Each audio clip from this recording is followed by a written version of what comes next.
అయోధ్య రామ మందిరంలో బాలరాముడికి ప్రాణప్రతిష్ఠ వైభవంగా జరిగింది. 23వ తేదీ నుంచి సామాన్య భక్తుల ఎంట్రీకి అవకాశం కల్పించారు.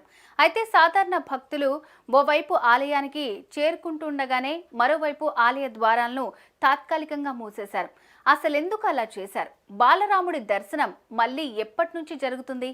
తాకట్టులో ఉన్న బంగారాన్ని విడిపించి ఆ రోజు ఆన్లైన్ రేటుకే మేము కొంటాం. Sharma gold company. అయోధ్యలో బాలరాముణ్ణి చూడాలని రామభక్తులందరూ 1000 కనులతో ఎదురుచూస్తున్నారు. ఆ రాముడి పాదాలు తాకితే చాలు అన్నట్లుగా ఉన్నారు.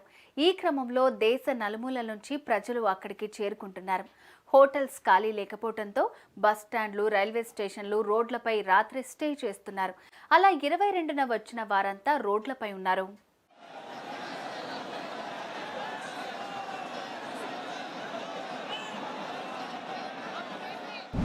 తెల్లవారుజాము నుంచి బాలరాముడి దర్శనం మొదలెట్టడంతో రామభక్తులు ఆలయం వైపు పోటెత్తారు.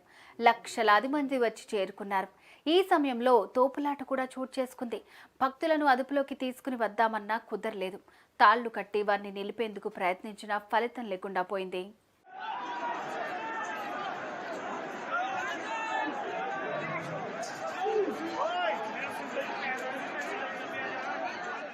దీంతో పరిస్థితి అదుపు తప్పింది. అయోధ్యలోని ప్రధాన రహదారులన్నీ రామభక్తులతో నిండిపోవడంతో పోలీసులు, అయోధ్య నిర్వాహకులు తీసుకున్న తాజా నిర్ణయంతో అయోధ్య రామమందిర ప్రవేశ ద్వారాలను తాత్కాలికంగా మూసివేశారు.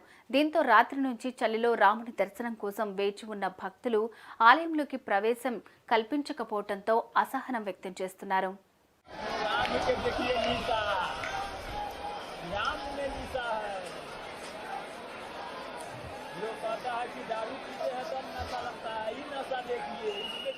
భారీ రద్దీ కారణంగా ప్రజలకు ఈ నిర్ణయం తీసుకున్నామని అధికారులు తెలిపారు.